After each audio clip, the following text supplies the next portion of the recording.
two trains have collided in southern Pakistan's Sindh province, killing more than 30 people, according to local police. It appears an intercity passenger train derailed and was hit by an oncoming express service. Injured passengers are being taken to nearby hospitals. It's not yet clear what caused the derailment and the subsequent collision. What we know so far is that this particular accident took place over 500 kilometers from the city of Karachi in Gotki district. One train, which was northbound, the other southbound, collided after one of the trains had a derailment.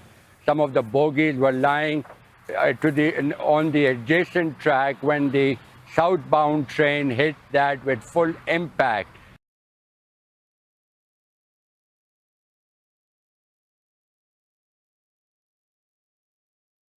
On the verge of losing his record-long grip on power, Israeli Prime Minister Benjamin Netanyahu on Sunday lashed out at his perceived political opponents.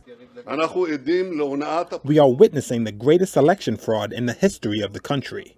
In my opinion, in the history of any democracy. His language reminiscent of another world leader who recently faced the prospect of losing power. We had an election that was stolen from us. It mirrors the rhetoric of former U.S. President Donald Trump, who falsely claims that his 2020 election defeat was the result of fraud. This was a fraudulent election. Those claims sparked a deadly assault by Trump supporters who stormed the U.S. Capitol to try to stop Congress from certifying his election loss. And now fears of political violence are bubbling up in Israel.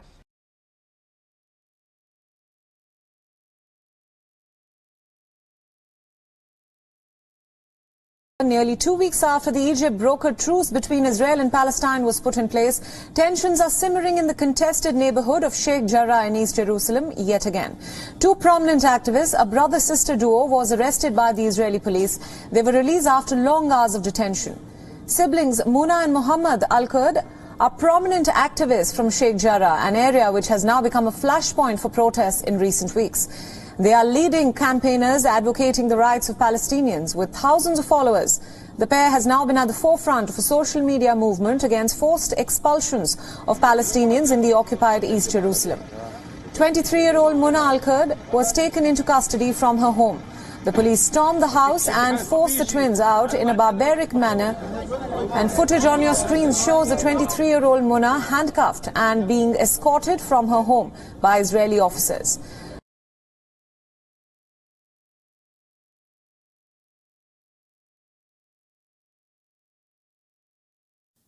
Armed attackers have killed more than 130 civilians in the West African nation of Burkina Faso. Authorities believe Islamist militants were behind the massacre. It took place in the village of Solhan in the northeast of the country near the border with Niger.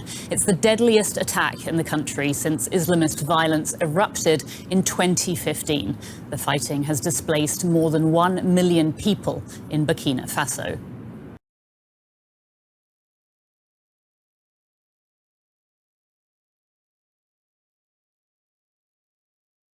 A new partnership between Beijing and Budapest has angered Hungarian taxpayers who will have to carry the nearly €1 billion financial burden. China is building a European campus of its Shanghai-based Fudan University. Not only are Hungarians to pick up the tab, but no local contractors will get to work on the project. Most Hungarians oppose the plan, and anger is growing against Prime Minister Viktor Orban. Thousands have taken to the streets of the capital to protest their government's cooperation with an authoritarian regime.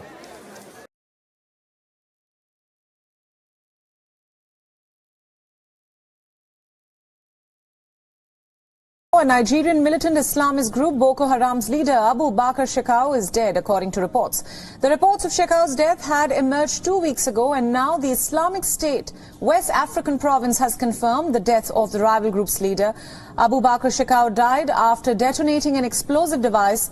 The Boko Haram leader killed himself in a fight against the rival jihadist fighters from the Islamic State West African province. Agencies have accessed audio files with a voice resembling that of ISWAP leader Abu Musab al-Barnawi. The group described in the audio how it sent out fighters to Boko Haram's enclave in the Sambisa forest, and that's where they found Shekau sitting inside his house and engaged him in a firefight. Boko Haram has not yet officially commented on the death of their leader, while the Nigerian army is investigating the claim.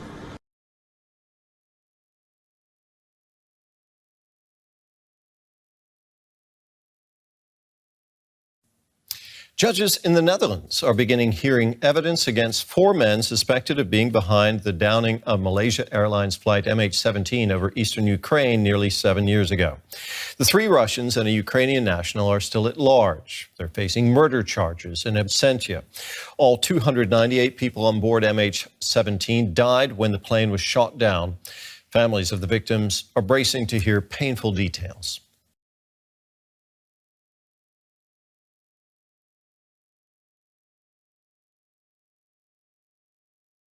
As some countries begin to reopen their economies after months of coronavirus restrictions, people are welcoming the slow return to normality. For residents in Venice, the lockdown has been a blessing. For months, cruise ships have been banned from docking in the historic city. The giant vessels are controversial with residents who argue they erode the buildings and bring too many tourists. For them, the first ship to arrive after the lifting of the ban was not a welcome sight. Hundreds of Venice locals turned out to see the MSC orchestra off. Their message: no more cruise liners near our city. Earlier this year, protesters seemed to have won when Italy's government passed a law banning big ships from Venice's historic center. But there was a catch. The ban would only take effect after a suitable alternative is found.